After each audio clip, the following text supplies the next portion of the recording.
আমিও এখানের একজন নিয়মিত পাঠক।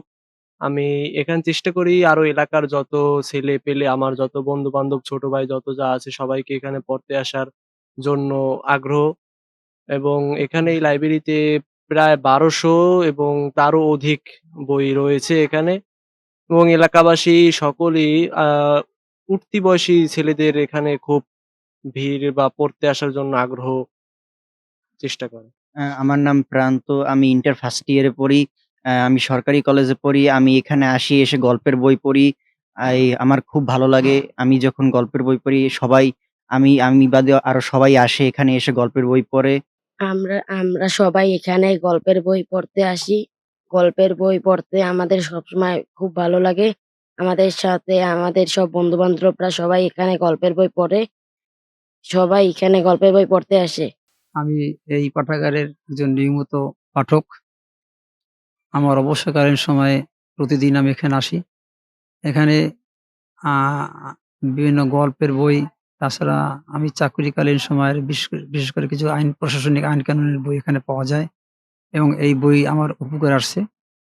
আ আশা করি আ আর বিশেষ করে আমাদের এলাকাটা আ একটু মাদকদ্রব্য এলাকা। সেইখানে কোমলমতি শিশুসহ উঠতি বয়সী ছেলেদেরকে এখানে আনা হয় এবং তারা এই বইয়ের মাধ্যমে আ মাদক থেকে, মোবাইল থেকে দূরে থেকে আমার এই গ্রন্থাগার সম্পূর্ণ আমার নিজস্ব অর্থায়নে প্রতিষ্ঠা হয়েছে এবং কাজ চালিয়ে যাচ্ছি। আর নিজের আয়ের যে পথ, এখান থেকে সংসার পরিচালনার পরে আমার গ্রন্থাগারের পিছনে ব্যয় করতে হচ্ছে।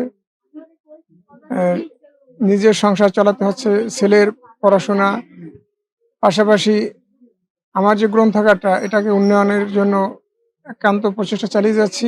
আমাদের এখানে উদ্বোধনী স্কুল এবং এর পাশে আরেকটা স্কুল আছে, এই কেটি স্কুল। এখানে ছাত্রছাত্রীরা উপকৃত হয়।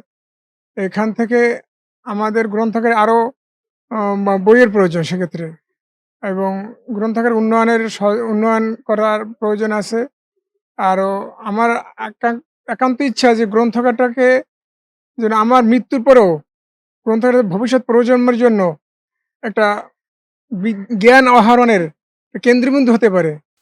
একটি পাঠাগার আমাদের ব্যক্তিজীবন, পারিবারিক জীবন আ এবং রাষ্ট্রীয় জীবনে অনেক গুরুত্বপূর্ণ। কারণ একটি পাঠাগার না থাকলে একটি সমাজ, একটি রাষ্ট্র কিভাবে ধ্বংস হয়, আ তা আমরা এখন হাড়ে, হাড়ে টের পাচ্ছি। বর্তমান যুব সমাজ মাদকাসক্ত থেকে শুরু করে যে ধরনের অপকর্মে তারা এখন লিপ্ত। আমরা যখন একটি রাস্তা থেকে হাইটা যাই, যদি সেখানে ৫ জন আ দেখা গেছে যুবক, উঠতি বয়সের যুবক ১৯ বা ২০ থেকে ২৫ বছরের মধ্যে যারা আছে, এদের সাথে অনেক রকমের যে রাস্তায় দিয়ে একটু পাশে সরো, এটা আমাদের আসলে মূলত বলতেও এখন ভয় হয়। এর কারণ হচ্ছে তারা এখন বই থেকে অনেকটা আসলে দূরে। আমাদের যে পারিবারিক ব্যবস্থা ২০, ৩০, ৪০ বছর আগে যে রকমের ছিল, এখন এটা নাই। সম্পূর্ণই নাই, টোটালি নাই। তার অ্যা এক ও তার অন্যতম কারণ হচ্ছে আমাদের এই সোশ্যাল মিডিয়া। সোশ্যাল মিডিয়ার অনেক পজিটিভ, নেগেটিভ সাইড আছে। কিন্তু আমরা আসলে মূলত নেগেটিভটাই আমরা মূলত একটু বেশি নিছি। অর্থাৎ এখন এটা থেকে উত্তরণে আমাদের যে আমাদের যে উপায়, আমাদের বইয়ের কাছে আসতে হবে। যারা বইয়ের কাছে নাই, আসলে তারা মূলত বোঝে না যে বইয়ের কাছে আসলে মানুষ কতটা পরিশুদ্ধ হয়। আপনি যদি ১ টা ২ টা বই ১ম এ পড়া শুরু করেন, আপনার ভিতরে আ কথাবার্তা, চাল-চলন, আচার-আচরণের মধ্যে একটা হিউজ একটা পরিবর্তন আসবে। ঝালকাঠি জেলা সরকারি গণগ্রন্থাগার কর্তৃক নিবন্ধিত কবি সুফিয়া কামাল গ্রন্থাগার ২০১৭ সালে আমাদের এই সরকারি গণগ্রন্থাগার কর্তৃক নিবন্ধন করা হয়। এই গ্রন্থাগারের প্রতিষ্ঠাতা মাহমুদুল হক একজন সৎ এবং নিষ্ঠাবান ব্যক্তি। সেই গ্রন্থাগারটি অনেক মানে পরিশ্রম করে প্রতিষ্ঠিত করেছে এবং আমাদের জেলা সরকারি গণগ্রন্থাগার ঝালকাঠির পক্ষ থেকে তাকে আমরা যতদূর সম্ভব সহযোগিতা করে যাচ্ছি, ভবিষ্যতেও তাকে সহযোগিতা করা হবে। আসলে আমাদের সরকারি গ্রন্থাগার এবং আমাদের নিবন্ধিত যতগুলো গ্রন্থাগার আছে, বর্তমানে দেখা যাচ্ছে আমাদের যুব সমাজ পাঠাগার মুখী হচ্ছে না।